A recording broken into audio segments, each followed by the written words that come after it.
For 10 years, I was the man Maya Sinclair called when everyone else had already let her down. Not the man she chose first. Never the man she chose first. The man she circled back to. The safe harbor she used between storms. The name in her phone she trusted enough to cry to, but never brave enough to love out loud. I told myself that was fine for exactly 9 years and 11 months. Then one Tuesday night in October, standing in the rain outside her apartment with a box of her things in my arms, I stopped telling myself that lie, and everything changed. My name is Ethan Walsh. I'm 35, I run a small architecture firm out of a converted warehouse in Denver, and I spent most of my adult life being extremely good at something nobody should ever get good at: waiting. I met Maya during our second year of college, in a lecture hall that smelled like old carpet and burnt coffee, when she sat down next to me 20 minutes late, dropped her bag on my foot, and whispered, "Tell me everything I missed, and I'll owe you forever." I told her everything I'd missed too, since I hadn't been paying attention either.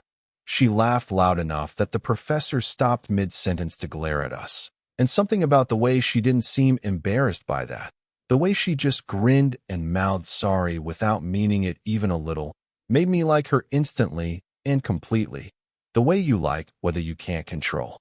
We became friends fast, the kind of fast that skips the careful getting-to-know-you stage and lands straight and comfortable.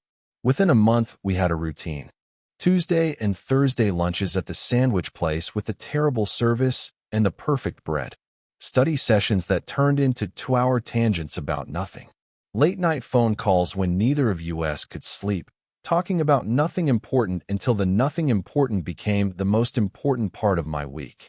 I fell for her somewhere in that first semester, quietly, the way you fall for something before you're willing to call it falling. I never said anything, partly because I was 20 years old and terrified, and partly because Maya had a boyfriend the entire time I knew her, some new one every 8 months or so, like clockwork, like she was allergic to being alone long enough to notice what was standing right next to her. The first one was named Colin, a pre-law guy with a jaw like a cartoon hero and the personality of a parking ticket. Maya thought he was intense and passionate. I thought he corrected her grammar in front of other people and called it caring. She dated him for a year. I sat through 2 of his birthday parties, nodding along while he explained mergers and acquisitions to a room of sophomores who had asked him nothing. When Colin cheated on her with a girl from his study group, Maya showed up at my dorm at 11 at night with a bag of gas station snacks and mascara down one cheek, and she said, "You're the only person who makes today feel survivable," and I believed, stupidly, that this meant something was about to shift. It didn't. 3 months later, she was dating someone named Marcus. That became the shape of my 20s. Maya would fall into something with a man who eventually disappointed her in some new and creative way, and I would be there to absorb the aftermath. And somewhere in the recovery, she'd say something soft and grateful that made my chest ache for days.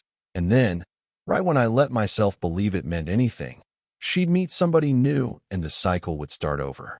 I used to joke to my sister that I had a part-time job with excellent hours and terrible pay. Professional emotional first responder to Maya Sinclair's love life. My sister, Grace, hated that joke. She hated it more every year that passed. "You're not her friend," she told me once, halfway through a bottle of wine at my kitchen table. "You're her intermission. She goes to you between shows." I told her she was being dramatic. I told myself the same thing more times than I can count. By the time we hit our late 20s, Maya and I had survived Colin, Marcus, a brief and confusing situationship with a musician named Dax who wrote her 3 separate songs, and still managed to forget her birthday. And finally, the man who would occupy the next 4 years of both our lives, Derek Foss. Derek was, on paper, exactly what everyone told Maya she should want.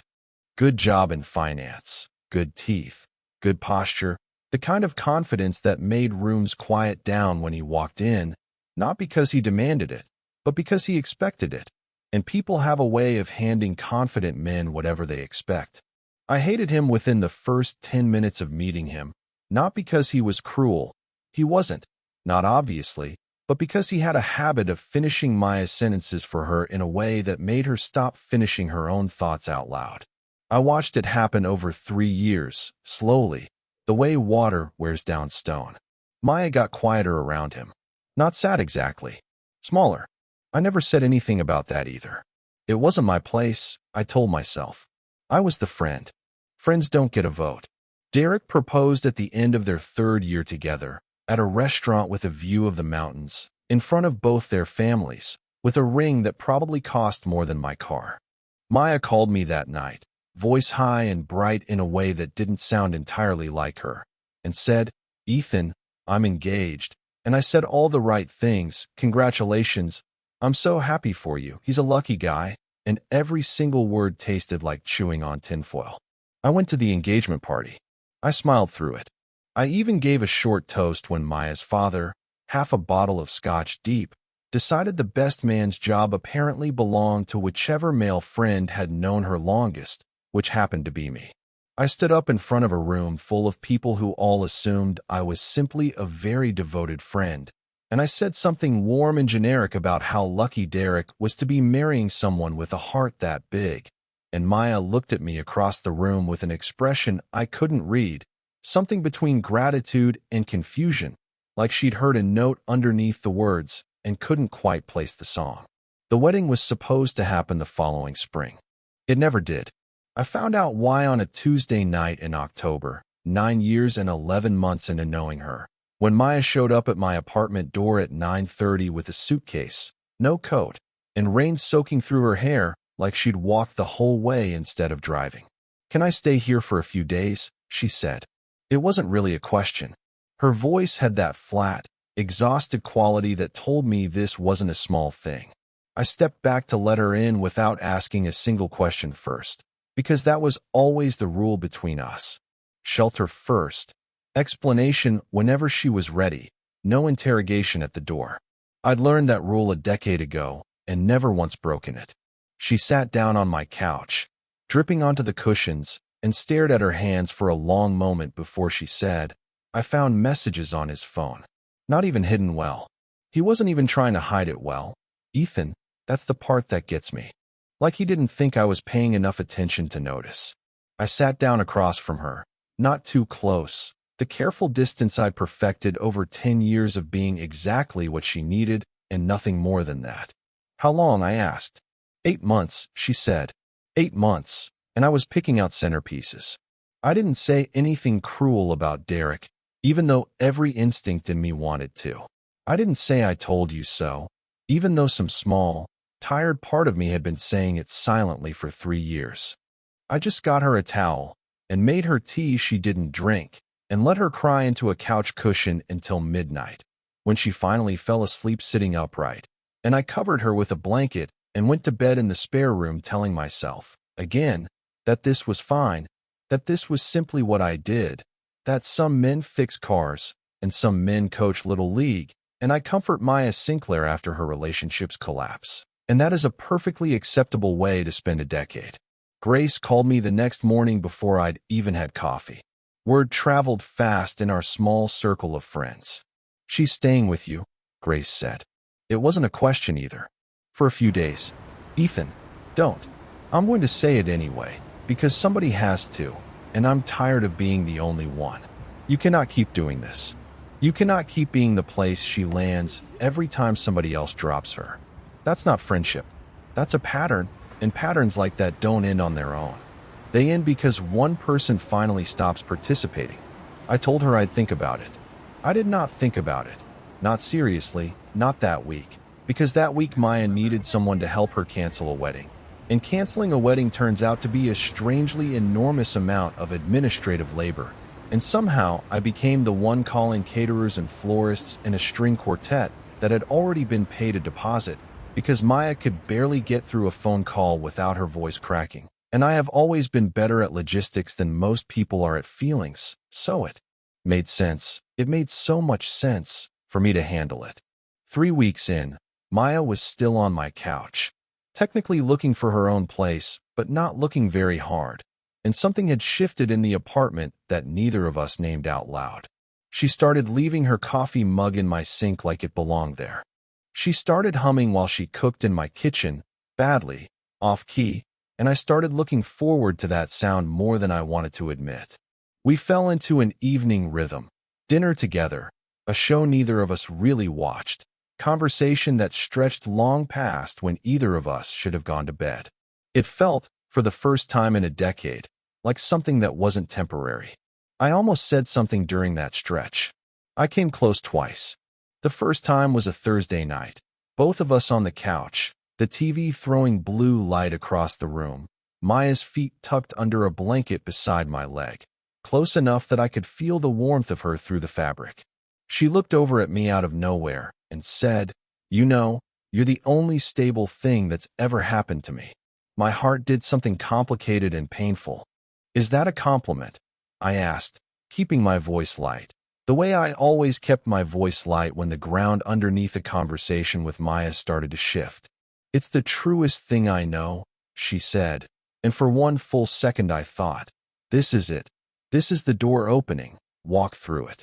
Then her phone buzzed with a text from her mother about the wedding refunds, and the moment closed as fast as it had opened, and I told myself, next time. The second time was worse, because I actually opened my mouth.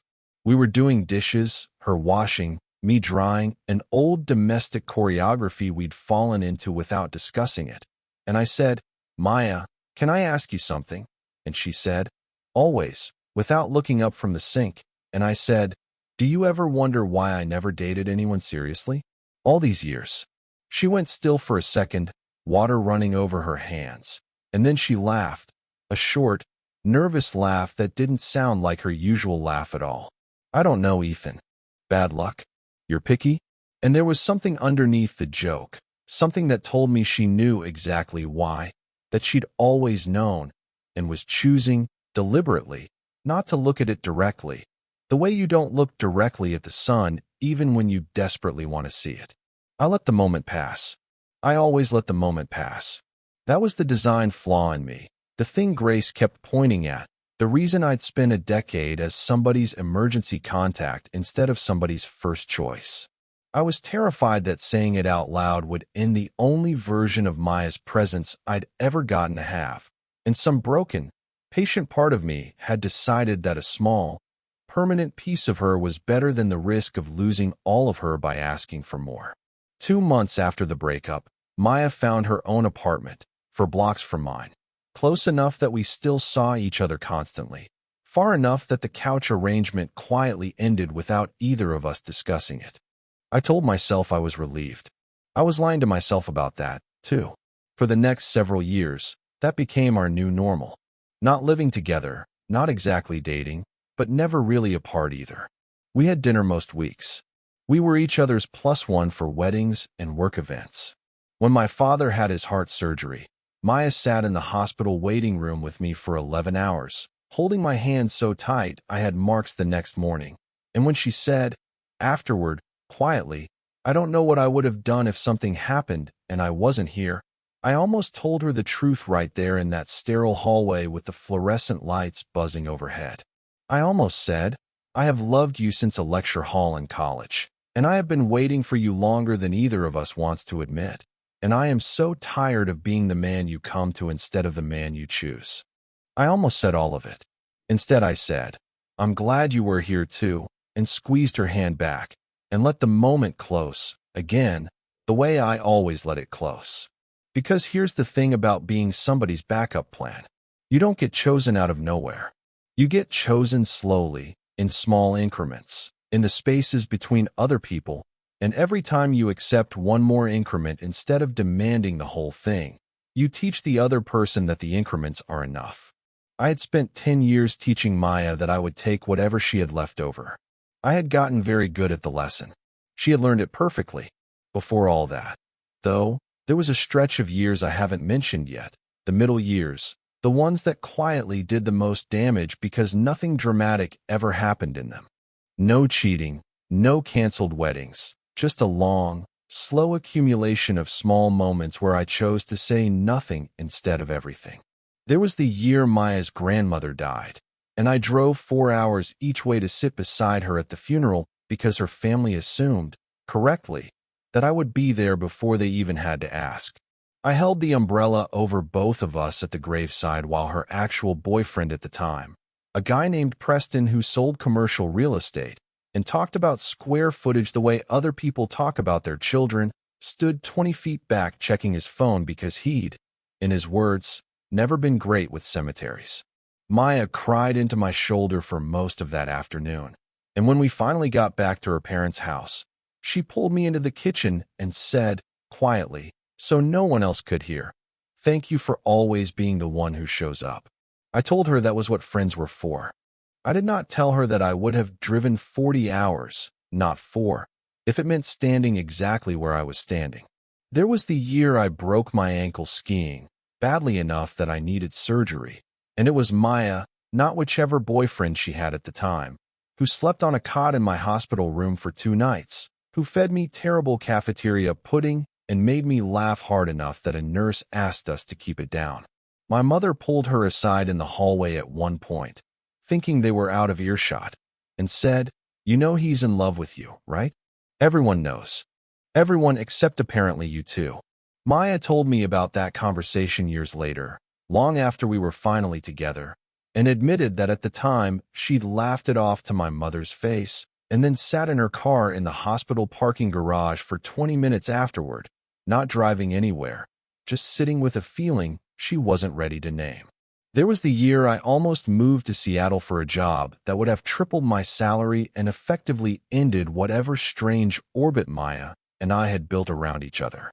I remember sitting across from her at our usual sandwich place, the same one from college, telling her about the offer, watching her face do something complicated that she tried very hard to smooth over into simple happiness for me. "You should take it," she said, too quickly, too brightly. "That's an incredible opportunity, Ethan."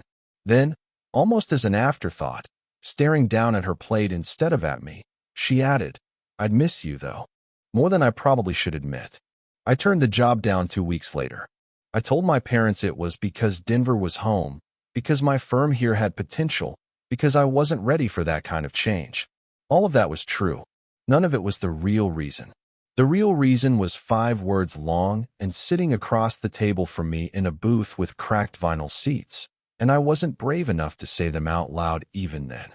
Grace found out about the Seattle offer months after I'd already declined it, purely by accident, and she was furious in a way I'd rarely seen from her. "You turned down triple your salary," she said, "for a woman who was dating someone named Preston at the time. Do you hear yourself, Ethan? Do you understand how that sounds from the outside?" "It's not that simple," I told her.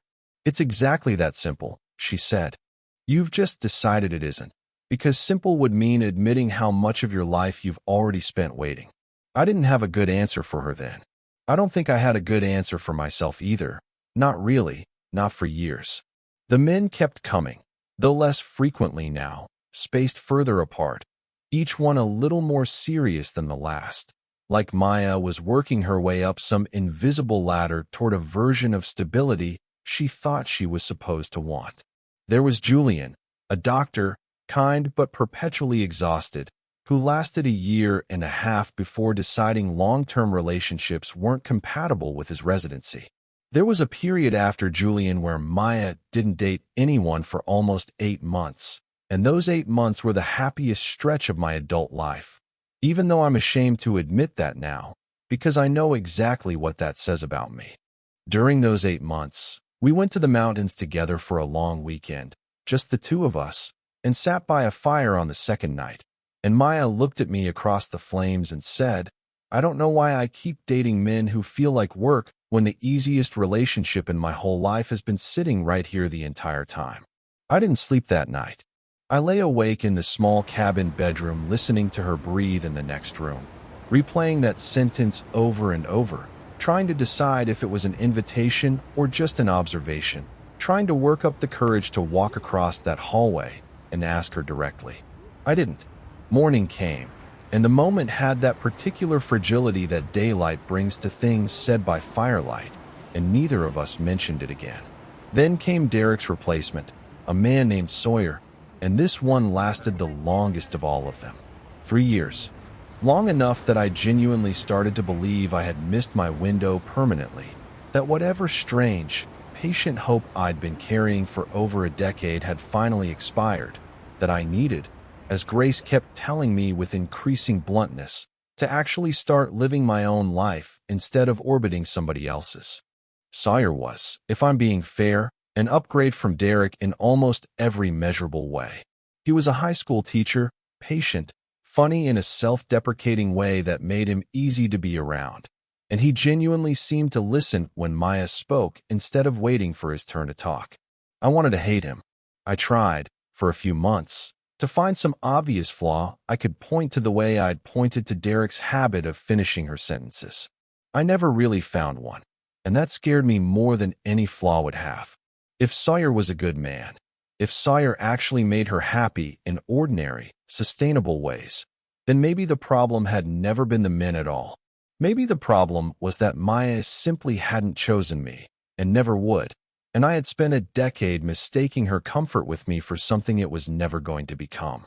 I distanced myself during those 3 years, more than I had with any of the others, not out of strategy, but out of self-preservation. I said yes to fewer of her invitations. I let voicemail sit for a day before returning them instead of calling back within the hour like I always had. I started seeing Priya during the first year of Sawyer, and for a while it genuinely felt like I might be building something separate from Maya entirely, something that didn't require her permission or her presence to feel whole. Maya noticed the distance. She mentioned it more than once, carefully, almost hurt, the way you'd mention a friend who'd started pulling away without explanation. "You've been different lately," she said to me once, over a lunch we hadn't shared in almost 2 months. "Is everything okay with us?" I told her everything was fine, that I'd just been busy with work and with Priya, and I watched something flicker across her face when I said Priya's name, something I told myself was nothing, something I now know was the first real crack in the version of her life she'd built with Sawyer. I tried. I want that on the record. I tried dating during those 3 years. I went out with a woman named Priya from my office, smart, funny, genuinely interested in me in a way that should have felt like relief. We dated for 4 months. She ended it gently, over coffee, and said something that landed harder than any breakup line I'd ever heard. "You're a wonderful man, Ethan, but you're not really here. Half of you is always somewhere else, waiting for a phone call I don't think is ever going to be about me." I didn't argue with her, because she was right, and we both knew it, and I drove home that night furious at myself in a way I hadn't been in years. I tried, after that, to actually let Maya go. I stopped answering every text within 30 seconds. I stopped clearing my schedule the moment she needed something. I started building a life that didn't have a Maya-shaped hole waiting in the middle of it. It was working, slowly, painfully, the way anything worth doing usually is. Then Sawyer proposed. I found out from Grace, who found out from a mutual friend, because Maya didn't call me first this time, and something about that silence told me more than any conversation could have. When she finally did call, 3 days later, her voice had that careful, bright quality it always had when she was announcing good news she wasn't entirely sure was good news. "I wanted you to hear it from me," she said. "Sawyer asked me to marry him." "Congratulations," I said, and this time the word came out flatter than I meant it to, flatter than I'd managed to keep it with Derek, because I think 10 years of practice had finally worn through whatever protective layer I'd built. There was a pause on the line, longer than it should have been. "You don't sound congratulatory," she said. "I'm happy if you're happy," I said, which wasn't a lie exactly, but wasn't the truth either. "Ethan, what do you want me to say, Maya?" Another pause, even longer this time. When she spoke again, her voice had dropped the brightness entirely. "I don't know," she admitted. "I think I wanted you to say something that would make this feel simpler than it does." That was the closest either of us had ever come to saying the thing out loud, and instead of walking through that door, I did what I always did. I backed away from it. "I'm happy for you," I said again, more gently this time, and we hung up soon after, and I sat in my apartment for a long time afterward, staring at nothing, feeling something in my chest close like a door being locked from the inside. I didn't go to that engagement party. I told Maya I had a work commitment I couldn't move, which was true, technically, in the sense that I had scheduled a work commitment specifically so it wouldn't be a lie. Grace figured it out anyway. She always did. "You're punishing yourself," she said on the phone that night. "That's not the same as moving on." I don't know what else to do, Grace. You could tell her the truth. Finally, after 10 years, you could just say the actual words. "She's engaged. She's engaged to somebody she keeps calling you about," Grace said. That should tell you something, too. I didn't call Maya for 6 weeks after that, the longest stretch of silence between us in over a decade. It felt like amputating a limb I'd had my entire adult life, phantom sensations of a phone call I wasn't making, a dinner we weren't having. I threw myself into work instead. My firm had just landed a contract for a community art center downtown, and I buried myself in blueprints and site visits and every possible distraction that had nothing to do with a woman 4 blocks away who was planning a wedding to someone else. Then, on a Tuesday night in October, exactly what would have been 10 years since that lecture hall, almost to the week, my phone rang at 9:30. Maya's name on the screen. I almost didn't answer it. I stared at the phone through 4 full rings, my thumb hovering, Grace's voice in my head telling me that some patterns only end when one person finally stops participating. I answered on the 5th ring. "Ethan." Her voice was wrecked, that same flat, exhausted quality from the night with Derek, except worse, thinner, like something in her had finally run out. "Can I come over?" Every instinct in me, 10 years deep, screamed yes immediately, the automatic reflex of a man who had built his whole identity around being available. But something else, something new and unfamiliar, made me pause first. "What happened?" I asked. "I called off the wedding," she said. "Tonight. I need somewhere to go, and I don't want to go to my parents and hear them ask questions.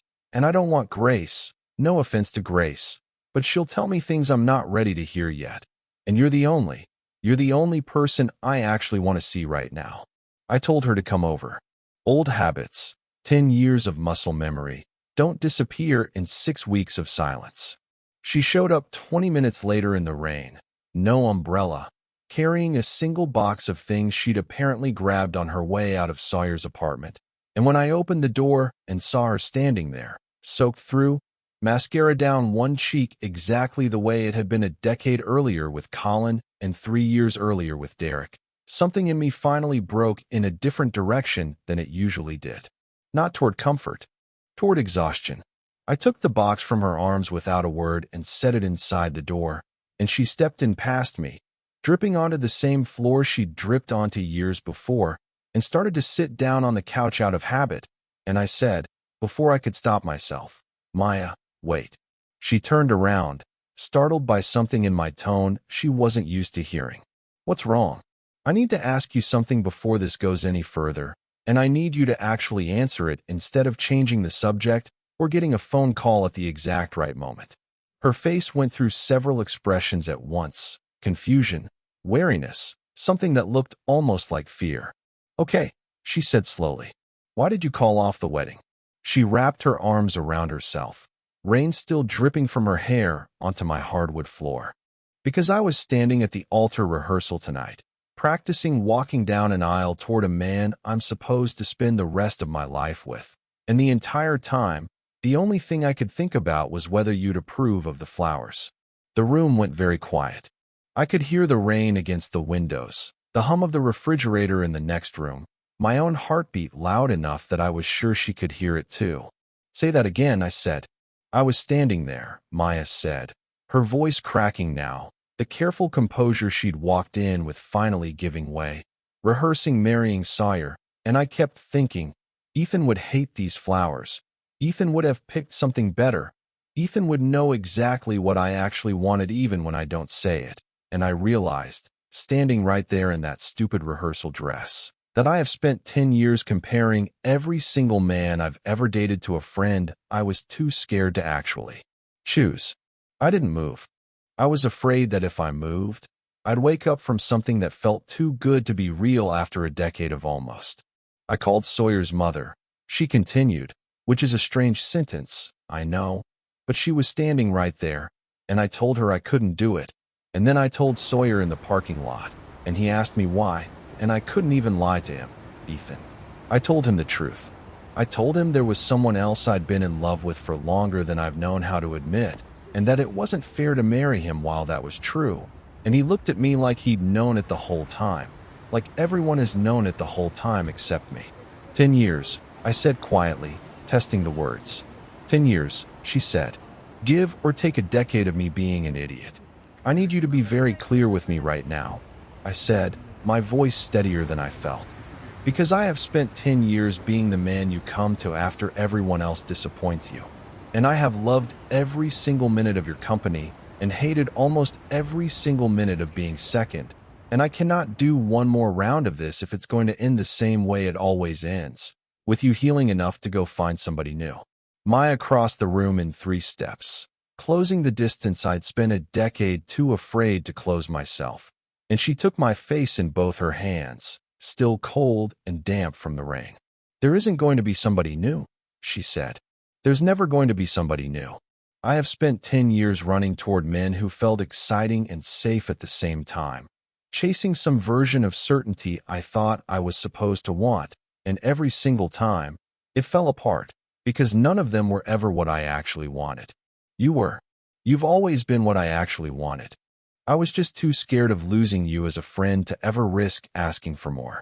You could have asked, I said, and I heard the old hurt in my own voice, 10 years of it, finally given permission to speak.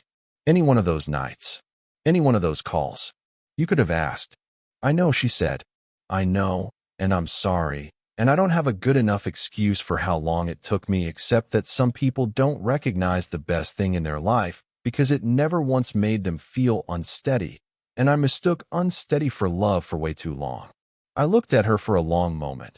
This woman who had occupied a decade of my life in every configuration except the one I actually wanted, standing in my living room soaked through in a rehearsal dress under her coat, having just walked away from a wedding to say a sentence I had waited half my adult life to hear.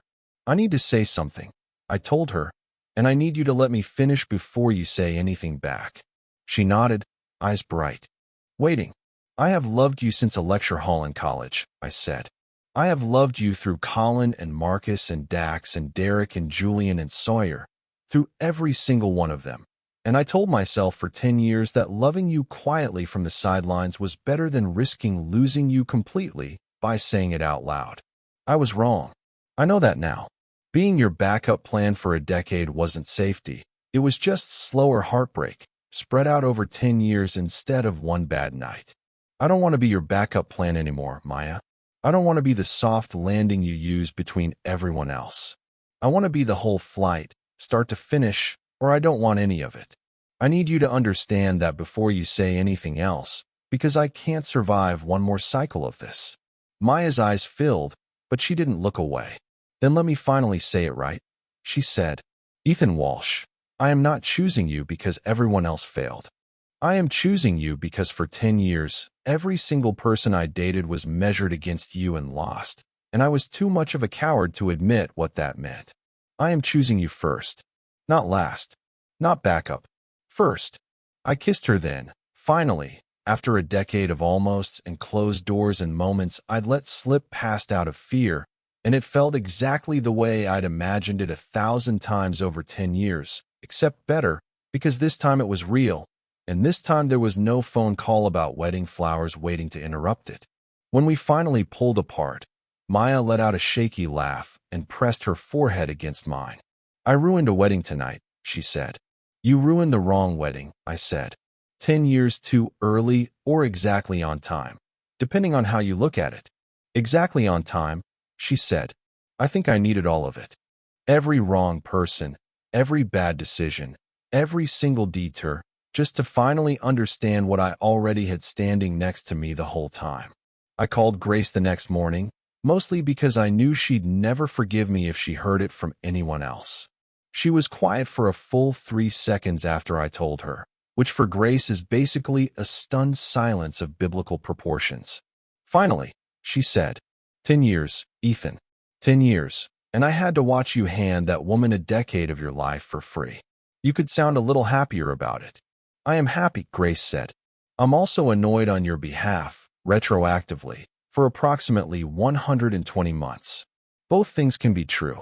Maya moved into my apartment 3 months later, not out of urgency this time, not out of the aftermath of some collapsed relationship needing a place to land, but slowly, deliberately, the way people build something meant to last instead of something meant to hide and temporarily.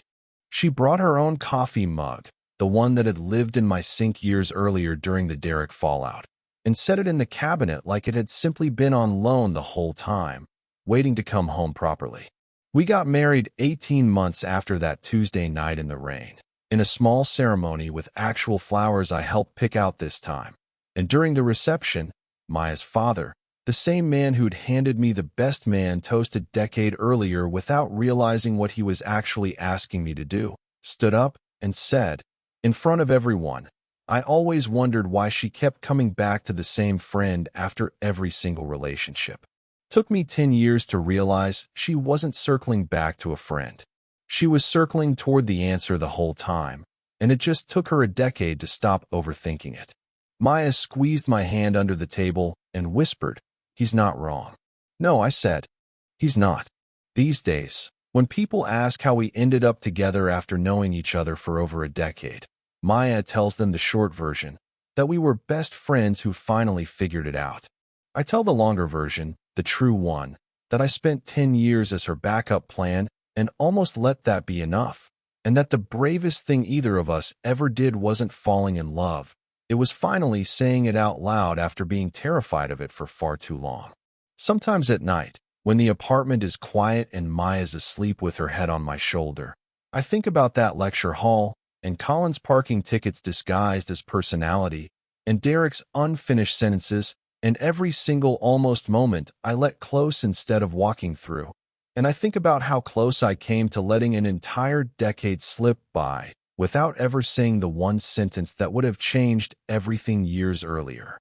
I don't regret the wait anymore, not really, because I understand now that some people need every wrong door slammed shut before they can finally see the right one standing open the whole time.